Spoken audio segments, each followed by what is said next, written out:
සුබ දවසක් සියලු දෙනාටම අද අපි බලාපොරොත්තු වෙනවා සුවිශේෂී වැඩසටහනක් ඔබට ඉදිරිපත් කරන්න. ඒ සඳහා අපි සුවිශේෂී පුද්ගලයෙකුටත් ආරාධනා කරා. ඒ තමයි නීතිඥ ශිරාල් ලක්තිලක මහතා. අයිබෝන් කියලා ඔබතුමාව පිළිගන්නවා. අද අපි කතා කරන්න බලාපොරොත්තු වෙන්නේ රටට නිතරම පුවත් මවන දේශපාලන වේදිකාවේ පුවත් මවන මාතෘකාවක් සම්බන්ධයෙන්. මේ ව්‍යවස්ථා සංශෝධන නැත්නම් නව ව්‍යවස්ථාවක් නිර්මාණය කිරීම. මොකද්ද මේ ව්‍යවස්ථාවක් කියන්නේ? අපි නිතරම අහනවා මේ ව්‍යවස්ථා සංශෝධන ගැන. නමුත් අපි හරියටම දන්නේ මේ කාරණා සම්බන්ධයෙන් හරියාකාර තොරතුරු. අපි මුලින්ම මේ සම්බන්ධයෙන් කතා කරමු. පළවෙනි ප්‍රශ්නේ විදිහටම ඔබතුමාගෙන් අහනවා මොකක්ද මේ ආණ්ඩුක්‍රම ව්‍යවස්ථාවක් කියන්නේ? ආණ්ඩුක්‍රම ව්‍යවස්ථාවක් කියලා කියන්නේ රටේ මූලික නීතිය. මූලික නීතිය කියලා කියන්නේ ඒ තුලින් තමයි අනිත් සියලු නීති ජනනය වෙන්නේ. දැන් ඔබ ආණ්ඩුක්‍රම ව්‍යවස්ථාවක් ගැන පොත දැකලා නැත්නම් ඒ පොතේ පරිච්ඡේද තියෙනවා. ඒ පරිච්ඡේද අනුව පළවෙනි පරිච්ඡේදය තියෙන්නේ ඒ රටේ මූලික සැකස්ම පිළිබඳ. ඒ රාජ්‍යයේ මූලික සැකස්ම. එතකොට මේ සැකස්ම අනුව විධායකයෝ ඒ කියන්නේ ජනාධිපති අමාත්‍ය මණ්ඩලය රාජ්‍ය සේවය ත්‍රිවිධ හමුදාව ක්‍රියාත් කරන්නේ කොහොමද කියලා තියෙනවා. ඊළඟට තියෙනවා ව්‍යවස්ථාව ගැන ඊළඟ පරිච්ඡේදය. ඒ ව්‍යවස්ථාව පිළිබඳ කියන්නේ පාර්ලිමේන්තුවේ මන්ත්‍රීවරු පත් කරන්නේ කොහොමද? නීති හදන්නේ කොහොමද කියලා තියෙනවා. තුන්වෙනිව අධිකරණය පිළිබඳව කතා කරනවා. අධිකරණය කියලා කියන්නේ නීති අර්ථ නිරූපණය කිරීම. එතකොට ඒ තුනට අමතරව තව තියෙනවා කොහොමද ජනාධිපති පත් කරන්නේ? ඡන්දේ කොහොමද පාර්ලිමේන්තුවට මන්ත්‍රීවරු පත් කරන්නේ? ඊළඟට තියෙනවා ඔය රාජ්‍ය සේවයට අදාළ කතා. ඊළඟට තියෙනවා ජාත්‍යන්තර කටයුතු සහ ගිවිසුම් වලට ඇතිවීම පිළිබඳව මෙන්න මේ විදිහේ ලියවිල්ලක් තමයි ආණ්ඩුක්‍රම ව්‍යවස්ථාව කියලා කියන්නේ. ආණ්ඩුක්‍රම ව්‍යවස්ථාව හුඟ දෙනෙක්ට නුහුරු වුණාට අපේ ජන ජීවිතය, දෛනික ජීවිතය එක්ක පූර්ණ වශයෙන් ගැට ගැහිලා තියෙන ලියවිල්ලක්. ඒක ගැන අපි දන්නේ නැත්නම් අපිට වැරදක් වුණාම තමයි අපිට තේරෙන්නේ ආණ්ඩුක්‍රම ව්‍යවස්ථාව ඕන කියලා. දැන් මේකේ තුන්වෙනි පරිච්ඡේදයේ තියෙන ලංකාවේ මානව හිමිකම්. ඒතකොට මානව හිමිකම් සම්බන්ධයෙන් කාට හරි උල්ලංඝනයක් වුණොත් තමන් කවුරු හරි ආයුතු ලෙස රජයේ සේවකෙක් නම් මාරු කළා නම් තමන් සේවයෙන් පහව කරලා තියෙනවා නම් එහෙම නැත්නම් තමන්ට කවුරු හරි පොලිසියෙන් ගහලා තියෙනවා නම් එතකොට යන්න වෙන්නේ මානව හිමිකම් පරිච්ඡේදය. ඒ ආනාදී වශයෙන් බැලුවම හැම දෙයක් අපේ ජන ජීවිතය සහ දෛනික අපේ පුද්ගලික ජීවිතය හා බැඳිලා පවතින ලියවිල්ලක් කියලා කියන්න පුළුවන් ආණ්ඩුක්‍රම ව්‍යවස්ථාව.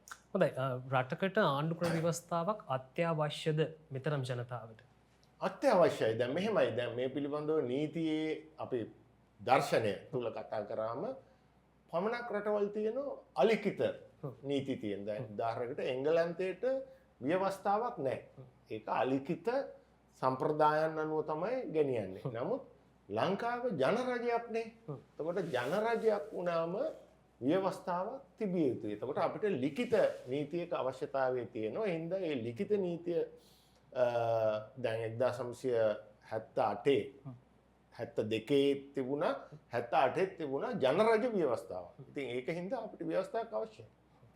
එතකොට අපි දැන් අපි මුල් කාලේ මේ 1938 48 ඔය මැනින් කෝල්බ්රුක් ඔය විදිහට අපි ආණ්ඩුක්‍රම ව්‍යවස්ථාව ගැන අහලා තියෙනවා. එතකොට 72 78 ඇත්තටම මේ ආණ්ඩුක්‍රම ව්‍යවස්ථාවක් කොහොමද නිර්මාණය කරන්නේ? දැන් මෙහෙමයි. දැන් අපේ ඉතිහාසය දිහා බැලුවම අපි ඔබ දන්නවා අපි පළවෙනියට හිටියේ බ්‍රිතාන්‍ය අධිරාජ්‍යවාදයට යටත්ව අපේ ආණ්ඩුක්‍රම ව්‍යවස්ථා ඉතිහාසය ගියොත් 1905 විතර ඈත කාලය දක්වා යනවා. නමුත් අපි ඒක ගැන දීර්ඝව කතා කරන්නේ නැතුව ගත්තොත් අපිට ඩොමිනියන් තත්ත්වයේ ඒ කියන්නේ අධිරාජ්‍යයෙන් නිදහස් වීමේ අර්ධ නිදහස් වීමක් 1948 පෙබරවාරි මාර්සේ 4 වෙනිදා සිදු වුණා. එතකොට එම ඩොමිනියන් රාජ්‍ය සඳහා වෙන ව්‍යවස්ථාවක් තිබුණා. ඒකට අපි කියනවා සෝල්බරි ව්‍යවස්ථාව කියලා. ඔය කලින් තිබුණු ඩොනමෝ අරව මේවා ගැන කතා නොකර අපි පටන් ගත්තොත් 48 තිබුණා සෝල්බරි ආණ්ඩුක්‍රම ව්‍යවස්ථාව. ඊළඟට මම ඒක දැන්ට අවධාරණය කරන එක තාක්ෂණික කරුණක්. ඒක ඩොමිනියන්. ඒ කියන්නේ අර්ධ නිදහස් රාජ්‍ය. 1972 දී අපිට ලැබෙනවා අපි පණව ගන්නවා ස්වදේශීය ආණ්ඩුක්‍රම ව්‍යවස්ථාවක් එහෙම නැත්නම් 1972 ජනරජ ව්‍යවස්ථාව. ඒ ජනරජ ව්‍යවස්ථාවට සංශෝධනයක් හැටියට තමයි 1978 ආණ්ඩුක්‍රම ව්‍යවස්ථාව ගේන්නේ. එතකොට එහෙම බැලුවොත් අපි පාලනය වෙලා තියෙන ආණ්ඩුක්‍රම ව්‍යවස්ථා තුනකින්.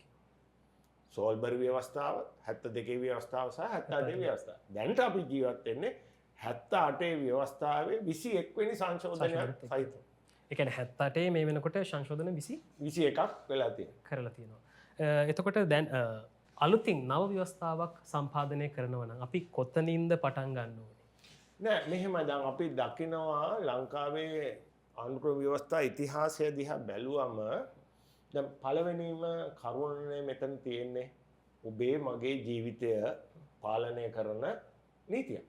එතකොට මගේ අභිලාෂයන් ආණ්ඩුක්‍රම ව්‍යවස්ථාව ඇතුළේ තියෙනවා.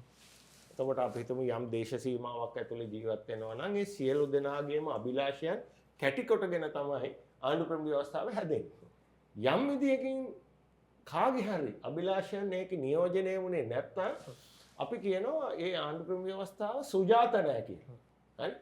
දැන් 1948 සෝල්බරි ආණ්ඩුක්‍රම ව්‍යවස්ථාව හදනකොට ඒ ව්‍යවස්ථාව හැදුවේ අපිට ඕන විදියට නෙමෙයි. ඒක ඔබ දන්නවා අධිරාජ්‍යවාදයේ මූලස්ථානයේ තියුනේ වයිට් හෝල් කියලා.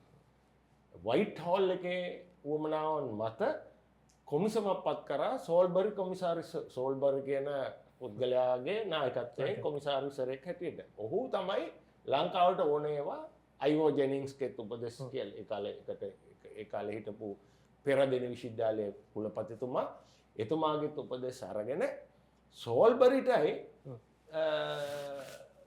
අයිවෝ ජෙනින්ස්ටයි ඕන ආණ්ඩුක්‍රම ව්‍යවස්ථාවක් හැදුවා. එතකොට ඒක නරක නෑ. නමුත් ඒක ස්වදේශික නෑ. නේ? දැන් මේ සම්බන්ධයෙන් ලොකු නඩු තීන්දුව ගණනාවක් තියෙනවා. මොකද ඒක පාර්ලිමේන්තුවේ සම්මත කරලා නෙවෙයි ඒක කරේ බ්‍රිතාන්‍ය පාර්ලිමේන්තුවෙන් තමයි සම්මත කරේ. ඉතින් ඒ හින්දා ඒක ස්වදේශික නෑ. ඒක අපේ අභිලාෂයන් නියෝජනය වුණේ ඒක එහෙම. ඊළඟට 1972 කොලිනාඩි සිල්වා මහත්මයා සමගි පෙරමුණ රජය හදනකොට ප්‍රකාශන ඒ කියන්නේ ප්‍රතිපත්ති ප්‍රකාශනයේ දැම්ම අපිට ඡන්ද දෙන්න අපි හැමෝම අලුත් ආණ්ඩුක්‍රම ව්‍යවස්ථාවක් හදනවා. දැන් මිනිස්සු 3-2 බලයක් දුන්නා එහෙම හැදුවා. මම මේ ඒ අතරේ සරල ප්‍රශ්නයක් අහනවා. 72 දැන් ඔබතුමා කියන විදිහට දැන් ජනතාවගෙන් අහනවනේ මේ අපි ආණ්ඩුක්‍රම ව්‍යවස්ථාවක් හදනවා අපි ඡන්ද දෙන්න කියලා. එතකොට මිනිස්සු දැනුවත් භාවයකින්ද ඡන්දේ පාවිච්චි කරන්නේ? ඒක පිළිබඳ ප්‍රශ්නාර්ථයක් තියෙනවා. නමුත් නීතියේ දර්ශනයට අනුව අපි කියනවා අපි ඔය කෙල්සන් න්‍යාය කියලා එකක්. ඒ අනුව තමයි කොලිනාඩි සිල්වා මහත්තයා වැඩ කරේ. කොහොමරි ප්‍රතිපත්ති ප්‍රකාශනයට ඉතින් අදටත් ප්‍රතිපත්ති ප්‍රකාශනයේ තියෙන ඒවා කියවලා නෙවෙයිනේ ඡන්ද දෙන්නේ. ඒක ඡන්ද දායකයාගේ සංවිඥානික භාවය පිළිබඳ ප්‍රශ්නයක්. නමුත් අවශ්‍යතාවය ඉටු කරලා තියෙනවා. පාරදෘශ්‍ය වෙලා තියෙනවා. කියපු දේ කරලා තියෙනවා. කියපු දේ සහ ඉල්ලපු දේ ජනතාවට කියලා දෙන්න. ඉතින් එහෙම තමයි 72 ව්‍යවස්ථාව හැදුවේ. 72 ව්‍යවස්ථාව හැදුවේ පාර්ලිමේන්තුව ඇතුලේ නෙවෙයි. කොළඹ රාජකීය විද්‍යාලයට අයත් නවරංගහලයට රැස් වෙලා ඒ පත්වෙච්ච മന്ത്രിවරු වෙනම ආණ්ඩුක්‍රම ව්‍යවස්ථාවක් හදලා පස්සේ ඒක ආණ්ඩුක්‍රම මේ පාර්ලිමේන්තුවේ සම්මත කරා.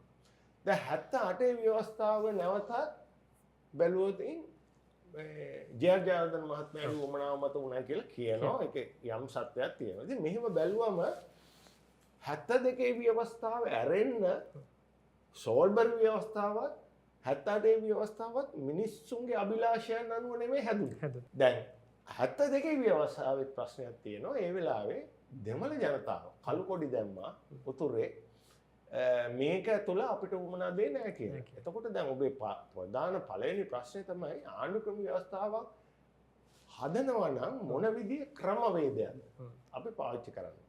ඒකෙදි පළවෙනි දේ තමයි සියලු දෙනා ඇතුළත් කරගන්නා වූ ව්‍යවස්ථාමය ක්‍රියාපටිපාටිය. ව්‍යවස්ථාව නෙවෙයි. හදන හැටි කොහොමද සියලු දෙනාම ඉන්ක්ලූසිව් එකතු කරගන්නේ කියලා. ඒකට අපි කියනවා අපේ ආණ්ඩුක්‍රම ව්‍යවස්ථා නීතිය ඇතුලේ කතා කරන ඒ සංකල්පය කන්ස්ටිටියුෂනලිසම්. ආණ්ඩුක්‍රම ව්‍යවස්ථානුකූල වාදය. එතකොට ආණ්ඩුක්‍රම ව්‍යවස්ථානුකූල වාදය ඇතුලේ එහෙම ක්‍රියාවලියක් සකස් කරන්නේ කොහොමද කියලා නිර්ණයක් දීලා තියෙනවා. ඉතින් ඒ අනුව කරනොත් අර මම කලින් කියපු අර සුජාතභාවය පිළිවෙල ප්‍රශ්නයක් එන්නේ.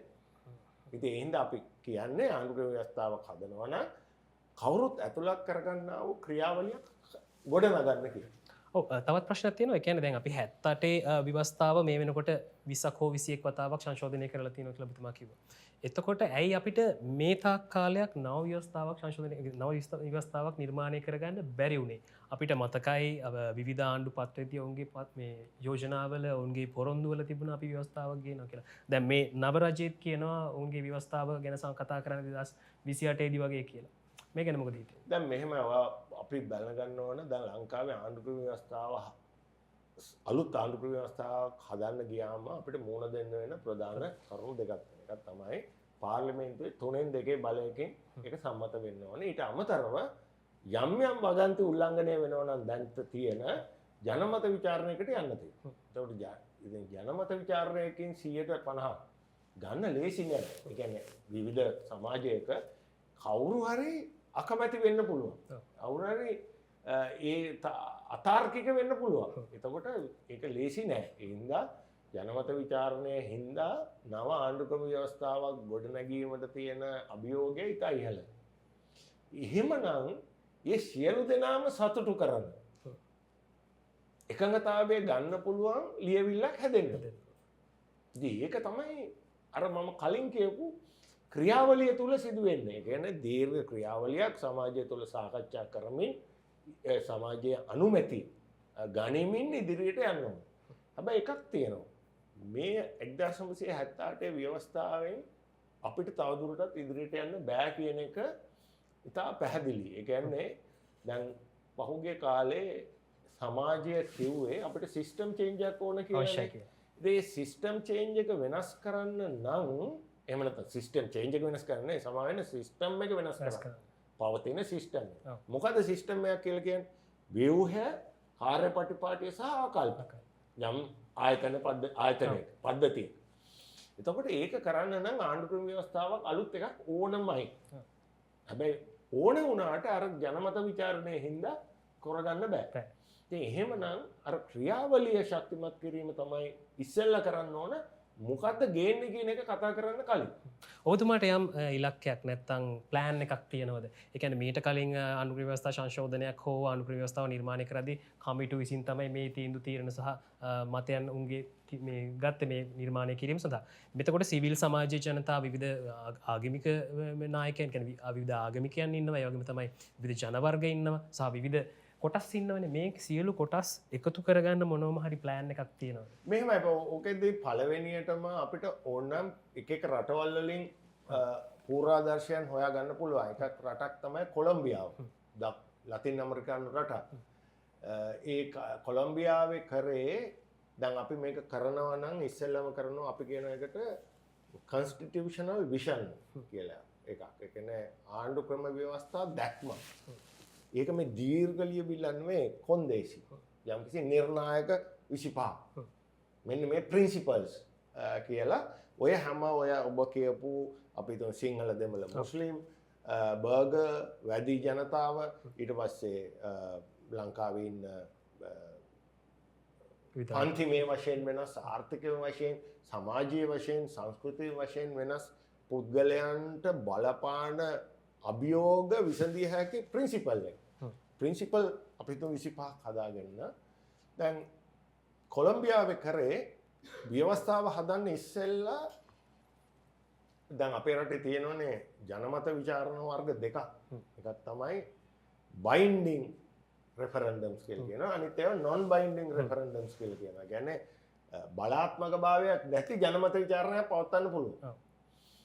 දැන් අර කියපු ප්‍රින්සිපල් දාලා අපිට පුළුවන් ජනතාවට ජනමත විචාරණයකදී කියන්න මෙන්න කන්ස්ටිටියුෂනල් විෂන් එකක් අපි දෙනවා. ඔබ අනුමත කරන්න. ඒක හරි සමානයි අර මලින් ආදිසිල්ල මැනිෆෙස්ටෝ එකට දැම්මා වගේ. හැබැයි ඊට වඩා වෙනස් ආකෘතියක්. ඒක දැම්මට පස්සේ අනුමැතිය අරගත්තා නම් ඊට පස්සේ ඒ ෆ්‍රේම් එක මත පාර්ලිමේන්තුවට පුළුවන් ව්‍යවස්ථාදායක සභාවක් හැටියට විවිධ කමිටු හැටියට පාවිච්චි කරලා අර 25ට අදාළ නීති හදන්න.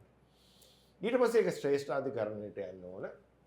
එහි විවාදයෙන් පස්සේ ඒකේ අනුකූලතාවය අනනුකූලතාව ගැන කතා කරුවට පස්සේ ජනමත විචාරණයකට යන්න වෙනවා. ඉතින් ඕක තමයි ක්‍රියාවලිය. හැබැයි අර ක්‍රියාවලියේ පළවෙනි අවස්ථාව දෙවෙනි අවස්ථාව ඉතා පුළුල් ලෙස විස්තරාත්මකව වෙන්න ඕනේ. එහෙම කොහොමද කරන්නේ කියන්නේ ඒක කරන්න පුළුවන් නම් සහ විරෝධතාවයන් ගොඩ විරෝධතාවයක් ගේන්නේ කොහොමද කියලා කවුරු හරි විරෝධතාවයක් එනවා නම් ඒක සමරලි ඩිස්මිස් කරන්න නැතුව නේ කොහොමද ඒක මේ ඒ අය අතුලත් කරගන්න ඒ විරෝධාකල්ප ඔබ හිතන විදිහට ලංකාවේ නිර්මාණය කරොත් කොපමණ කාලයක් ඇද මේ විරෝධතා ගෙනල්ලා මේක යම් පිළිවෙලකට හදලා ගන්න? මම හිතන්නේ දැන් පටන් ගත්තොත් මේ වෙනකොට පටන් ගත්තොත් මේ 2029 වෙනකොට ඒක කරන්න පුළුවන්. හොඳයි, මේ සම්බන්ධයෙන් අපි ඉදිරියටත් කතා කරන්න බලාපොරොත්තු වෙනවා. මේ වගේ වැඩසටහන් කිහිපයක් අපි ඔබත් සමග ඉදිරියට කතා කරන්න බලාපොරොත්තු වෙනවා. ජනතාවට සරලව මේ සම්බන්ධ කාරණා පැහැදිලි කරන්නත් බලාපොරොත්තු වෙනවා. ස්තුතියි නීතිඥ සිරල් ලක්තිල මෙතුමාපත් සමග සම්බන්ධ වීම සම්බන්ධයෙන් ඉදිරියේදීත් ඔබත් සමග හමු වෙන බලාපොරොත්තු වෙන සමග ගන්නවා. බොහොම ස්තුතියි.